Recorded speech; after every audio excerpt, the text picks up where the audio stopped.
Hi everyone. Hello everyone. Welcome to our channel. My name is Chidi. And my name is Erica. Good to Now, see you guys. good to see you Yeah. guys. It's been quite a while. Now, if this is your first time of being onto our channel, we would like you to make sure that you subscribe and leave us a comment down below, and also click the notification bell so that you can always get a notification about when next we are coming to you. Yeah, when we're coming live. When we're coming live, when we're posting a video new comes video. up. Exactly. Yes. All right. Okay, yesterday, March 1st, was our first child and first son's birthday, Kene Chukwu. And we thought it nice to make this video and talk about our experience. Today we're going to talk about barrenness. Yes, today we're dealing with barrenness, and we're saying that barrenness can be defeated. Okay, Absolutely. It is very, very possible. We are a living witness. We were victims, or should I say, we experienced barrenness, and by God's grace, we were able to defeat it, and we're living to give that testimony. Yeah. So that's why today we're talking about barrenness and how it's going to be and how it can be defeated. Yeah. Now, after we got married, it took us 7 years. 7 years. That was a very long time of waiting and expecting our first child. It took us 7 years to. Kept trying. We faced so much.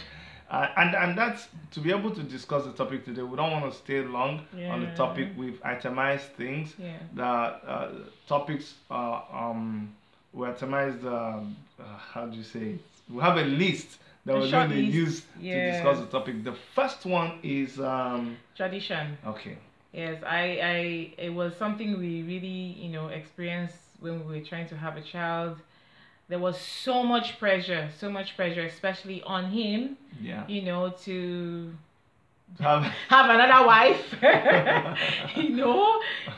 I got things like, he got texts like he was married to a man. Exactly. And he should go and marry a woman. Yes, I'd like to say Nick Bay Vlogs. Thank you so much for signing in. Jolie, thank you so much. Good evening. Good evening. We just wanted to give a shout out to you guys. Yeah. Yeah. So you were talking about pressure. Pressures.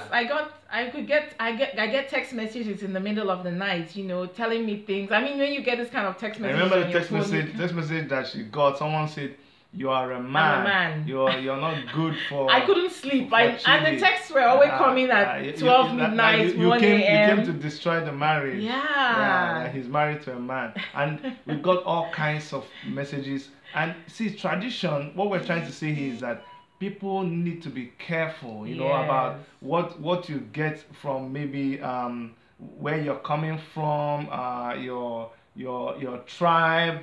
The kind of beliefs that people have. Sometimes people say, "Oh, look at the woman's family. Look at where she's coming from. They have a history of barrenness, and all that." And then people, all kinds of things. Let us be careful about tradition. Yes. And they don't allow you room to exploit other avenues. So be careful with tradition, with history. Yes. They blame the women. They just of course, the whole blame just goes to them, and they say she has all the problems. Exactly. Yeah, they always say the woman has all the problems, but it's not true. No. Sometimes it could be the man. The man could have low sperm count. The man could have some problem of infertility. So the man could be suffering from an illness. It could be an STD disease. There could be something that is actually wrong with the man. So people need to not just count on tradition. It's better that you become a little bit more open. And traditionally, some people don't want to talk about it. They feel ashamed. They keep trying, and the next option is to go and look for another wife to marry. Yeah. Or the woman will start go to a herbalist. How about the woman going outside to try to see if she can get pregnant for her husband? To get pregnant for her husband. Those crazy stuff. So be careful about advice you get. Yeah. Next thing is talking about advice. Professional advice. Yes. It is important that you get professional advice. You remember when we started. Yeah. If we had, if we had listened, that was Dr. Limi of Blessed Memory, Limi Hospital in Abuja. Yeah. You know, I had struggles with fibroid. Now, I didn't know that my menstrual cycles were very heavy. It just started becoming heavy and very painful, and we decided to go to see the doctor. This is before we even got married. Yeah. When we were engaged, we had done the traditional right? We were getting ready for the white wedding. Getting ready for the wedding, but her menstrual cycle was too heavy. It was just bleeding increasing all the time. Yeah. I went to see the doctor. Immediately she looked. He did a test and said I had multiple fibroids. And I remember how he told me, do you want to tell you? Yeah. I told him, please call him inside. He's the man that's going to marry me. Yeah. I mean, what have I got to hide from him? If I have fibroid before we do the white wedding, he doesn't. I need to let him know this is me and this is a challenge. But the thing, the challenge we had then was because of the kind of advice that you get from people, because of what is trending, the norm. When we heard that there was fibroid and the doctor told us right away, I advise you to do a surgery. Take it out. Yeah. What happened was everybody else told us that if you do fibroid surgery, that was in the 2003 because we got married in 2004. So that was 2003. We had to delay our wedding. 2002, 2003. So they said if you have fibroid surgery, she will never have a baby. Yes. So we were scared and we didn't opt for surgery. If we were better advised, if we didn't allow ourselves to be influenced by what is they will tell you how this person, that person, and for 10 years they've not had a kid, and how they continued until they had a kid. If we had listened to the doctor then, and I'm telling you, each person's case is unique. It's not because of our own work like this, your own will work, but we're saying seek professional advice, because later on at the end of the day, we had the fibroid. But we lost a child before we had the fibroid. Not just surgery. one child. We lost two pregnancies. Because of the fibroid. Yes. Because we kept trying to do what others say. So get professional advice. Some other kind of so surgery could be an alternative. Yeah. And then there's the other one. Fertility drugs. Yes, you can fertility take. Drugs. Get a doctor, and if anybody, we have a very good doctor that really helped us, walked us through all this, was very, very, very helpful. Was just like a sister to us. She stood by us until we had our baby.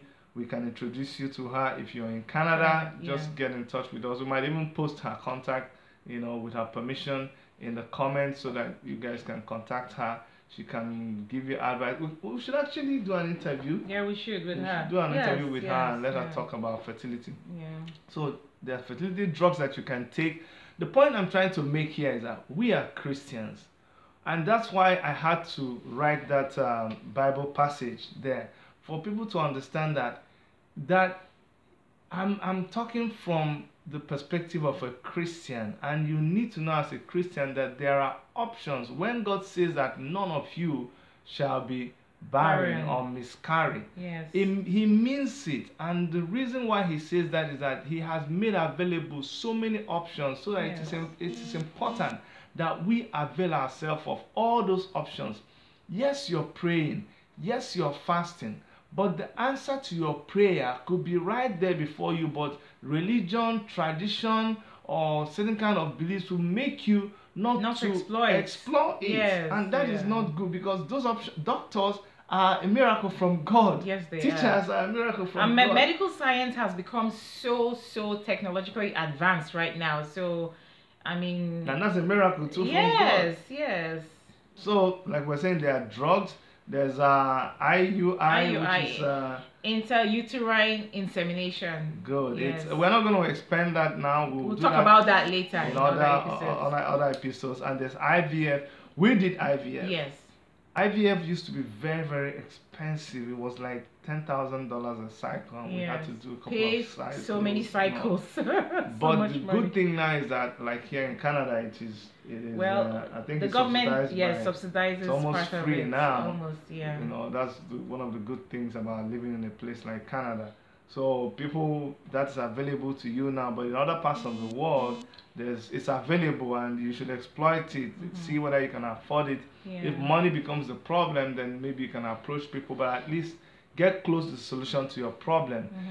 With medical science right now, what we're saying is that it's almost impossible for you to want to have a baby and you cannot. It's almost impossible. It's almost impossible. There are so many, even with your age, there are so many options. So many options. Even for women over 45, 50 years, they still have babies. It could be some could be expensive, some could be complicated, some may not be available in where you live, but there are even surrogate mothers. There are surrogate mothers.